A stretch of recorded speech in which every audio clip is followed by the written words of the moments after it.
Rafale একটি উন্নত multi-role fighter jet যা ফরাসি সংস্থা দাসল্ট এভিয়েশন দ্বারা নির্মিত। এটি অত্যাধুনিক বিমান বাহিনীর জন্য একটি অত্যন্ত সক্ষম এবং বহুমুখী যুদ্ধ বিমান, যা বিভিন্ন ধরনের আক্রমণ, প্রতিরক্ষা এবং কৌশলগত মিশনের জন্য ব্যবহার করা যায়।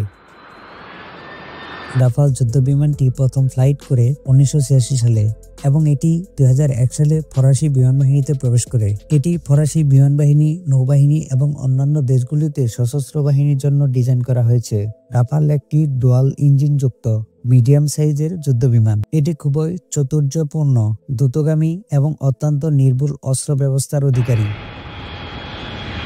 এর ফ্লাইট ডিজাইনটি ফরাসি বিমান বাহিনীর ত্রিমাত্রিক সক্ষমতা, যেমন বিমান প্রতিরক্ষা, আক্রমণ এবং বিমান বাহিনী ক্ষেপণাস্ত্র ব্যবস্থার সঙ্গে সামঞ্জস্যপূর্ণ। রাফাল এমন একটি অত্যাধুনিক রাডার ব্যবহার করে যা দ্রুত প্রক্রিয়া এবং লক্ষ্য শনাক্তকরণে সাহায্য করে। রাফালের অত্যাধুনিক এভিনিক্স সিস্টেম যুদ্ধের জন্য সময়োপযোগী এবং যথাযথভাবে পরিচালিত হয়। রাফাল বিভিন্ন ধরনের অস্ত্র-শস্ত্র ব্যবহার করতে সক্ষম। এর মধ্যে রয়েছে গাইডেড মিসাইল, বোমা, রকেট এবং রেডিও ফ্রিকোয়েন্সি জ্যামিং। এটি শত্রু বিমান এবং মিসাইল ধ্বংস করার জন্য অত্যন্ত সক্ষম। রাফালের সর্বোচ্চ গতি প্রায় 2300 কিলোমিটার প্রতি ঘন্টায়। রেঞ্জ, এটি প্রায় 1850 কিলোমিটার পর্যন্ত উঠতে পারে। Operational range 1500 kilometre. এটি অত্যন্ত চপল এবং সোজা লম্বা রানওয়ে ছাড়া খাড়া উড্ডয়ন এবং অবতরণ করতে সক্ষম। 2016 সালে ভারত সরকার রাফাল যুদ্ধবিমান কেনার জন্য একটি চুক্তি স্বাক্ষর করে, যা ভারতের নিরাপত্তা ব্যবস্থাকে শক্তিশালী করবে। রাফাল এখন শুধুমাত্র ফ্রান্সেই নয়, বিভিন্ন দেশ যেমন ভারত, কাতার, মিশর এবং আরও কয়েকটি দেশে সক্রিয়ভাবে ব্যবহৃত হচ্ছে। রাফাল অত্যন্ত আধুনিক ডিজিটাল ফ্লাইট কন্ট্রোল সিস্টেম দ্বারা নিয়ন্ত্রিত, যা দ্রুত এবং সুনির্দিষ্ট প্রক্রিয়া নিশ্চিত করে। এটি অত্যন্ত চপল এবং কঠিন কৌশলগত পরিস্থিতিতেও কার্যকর। এর একাধিক রক্ষণাবেক্ষণ ক্ষমতা এবং কম ব্যয়বহুল অপারেশন খরচ রয়েছে। রাফাল ফাইটার জেটটি জঙ্গি বিমানে আক্রমণ, supersonic strike, extended air defence, শত্রু বিমান ধ্বংস, নৌবাহিনী আক্রমণ এবং ফ্যাক্টরি ধ্বংসের মতো বহু ধরনের অপারেশনে ব্যবহৃত হয়। রাফাল বিমানের প্রধান বৈশিষ্ট্য হল তার বহুমুখিতা, শক্তি এবং বিভিন্ন মিশন সফলভাবে পরিচালনা করা সক্ষমতা।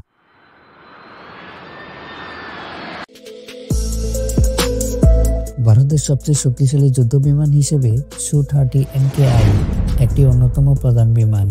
এটি ভারতের বিমান বাহিনীর গুরুত্বপূর্ণ অংশ এবং বিভিন্ন আধুনিক প্রযুক্তি সম্বলিত। সু-30 MKI এটি রাশিয়ার সুখোই কোম্পানি দ্বারা ডিজাইন করা, তবে ভারতের হিন্দুস্তান এরোনটিক্স লিমিটেড এটি তৈরি করে ভারতীয় বিমান বাহিনীর জন্য।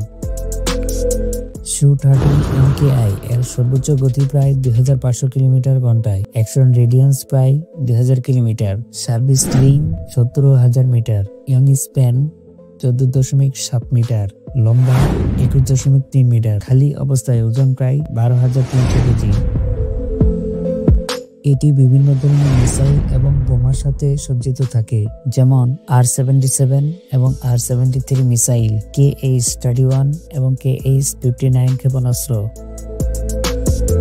এটি একটি ডুয়াল সিট ফাইটার বিমান যা খুবই দক্ষ এবং ভারী অস্ত্র বহনের ক্ষমতা রাখে।